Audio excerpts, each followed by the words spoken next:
Well, it's here. Sadly, the last episode of Chronic Briefs in Season 2. Can you believe it?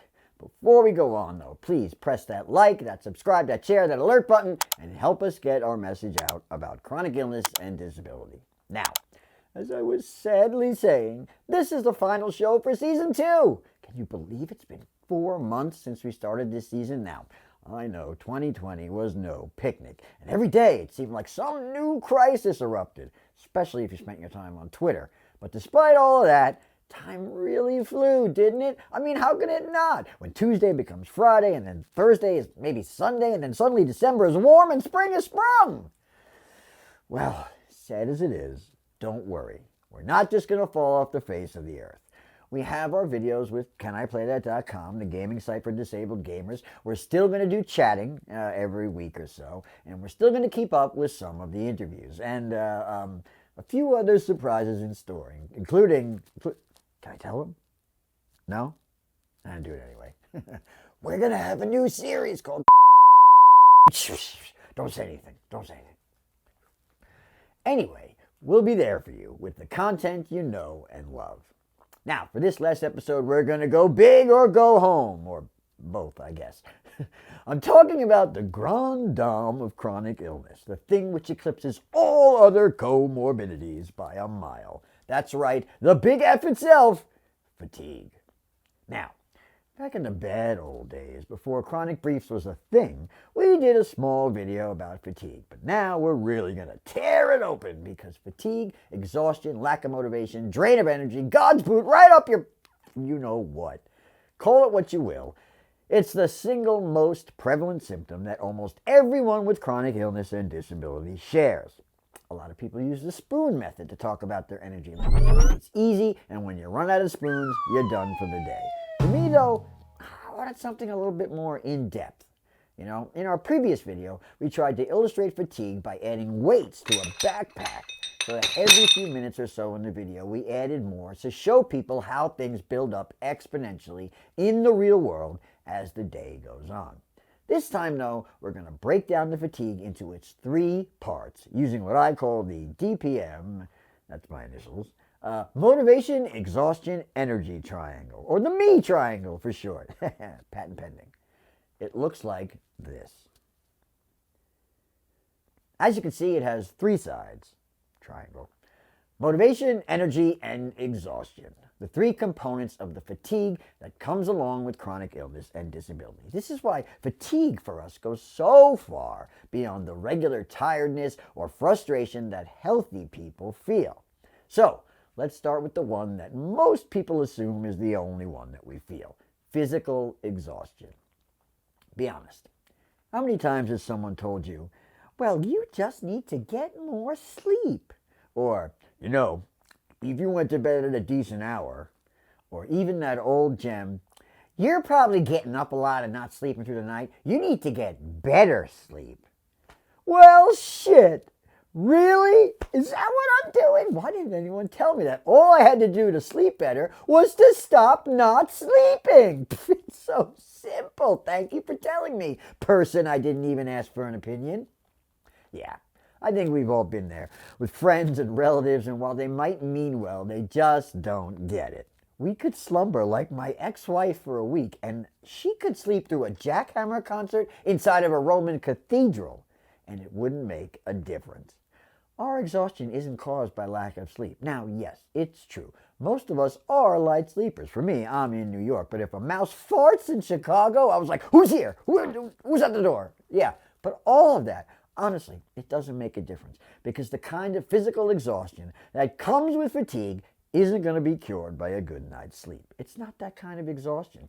It's the kind of exhaustion where you're so spent that you can't sleep. The kind of exhaustion where you know you really need to clean up, but convince yourself that you can sleep on those sheets just one more night because, hey, most of the ketchup stains are on the other side of the bed anyway. The kind of exhaustion where after the 3rd rerun of Simon and Simon at 4 a.m., you start to think, this is a really good show. Why did they cancel it? You get it. You get the idea. It can't be cured with sleep, but you try everything to fend it off. Caffeine, sugar, bright lights, slapping yourself in the face with a wet towel, anything to give you just a few more minutes of focus.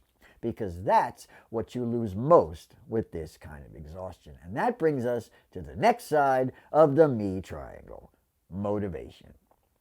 Now, motivation is what drives you most days. It's the mental fuel, the emotional drive that you conjure up in order to make yourself do the things that need to get done.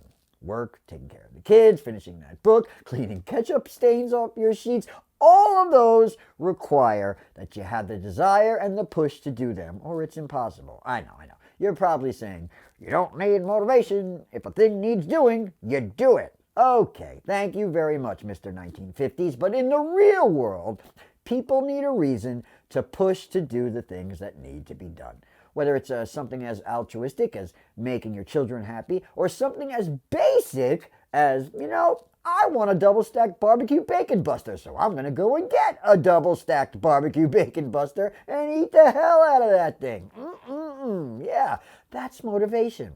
And fatigue is kryptonite for motivation. Suddenly, no matter how badly you want that double-stacked barbecue bacon buster, it becomes, I'll just eat some bologna on toast. It's fine. I don't want to go out.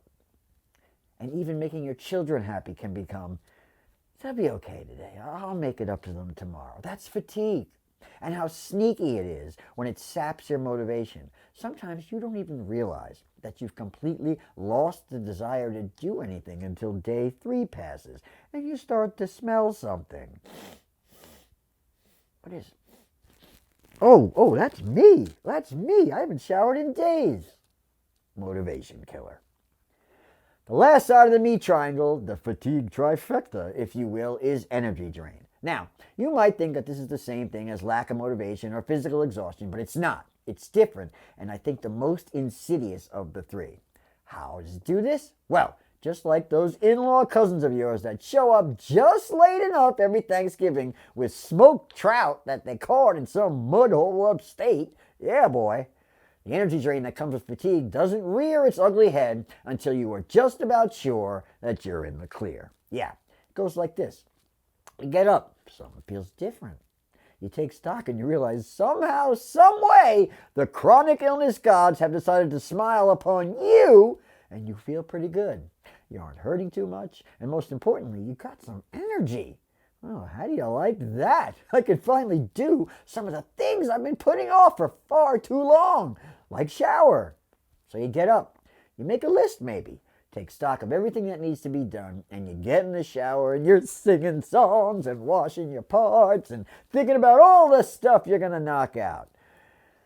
You get dressed. You get going. You pull out the vacuum and you start vacuuming like one of those guys at the beach with the metal detector who doesn't give a crap about how they look.